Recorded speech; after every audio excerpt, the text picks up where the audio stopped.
ദേ ഈ കാണുന്ന സാധനം നിങ്ങൾ ഇതിനു മുന്നേ കണ്ടിട്ടുണ്ടോ? കണ്ടിട്ടുണ്ട്, സാധനം മനസ്സിലായെങ്കിൽ എന്താന്ന് കമന്റ് ചെയ്യണേ. എന്തായാലും സാധനം മൊത്തത്തൂന്ന് പെറുക്കിക്കൊണ്ട് തന്നിട്ട് അമ്മ പറയാ, നീ വലിയ ക്രാഫ്റ്റുകാരിയല്ലേ, എന്നാ പിന്നെ ഇതും കൊണ്ടും കൂടി ഒരു ക്രാഫ്റ്റ് അങ്ങ് ചെയ്യാൻ.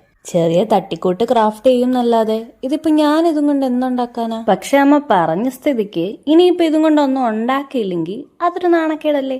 അങ്ങനെ നമ്മൾ വിട്ടുകൊടുക്കാൻ പാടില്ലല്ലോ. അങ്ങനെ കുറെ നേരത്തെ ആലോചനക്കൊടുവില് സംഭവം ചെറിയൊരു ഐഡിയ കിട്ടിയിട്ടുണ്ട്. ഇതിന് മഞ്ഞ പെയിന്റ് അടിച്ചപ്പോൾ നിങ്ങൾക്ക് മനസ്സിലായോ? അത് കഴിഞ്ഞ് ബ്ലാക്ക് അടിച്ചപ്പോൾ നിങ്ങൾക്ക് കത്തിക്കാണും അല്ലേ?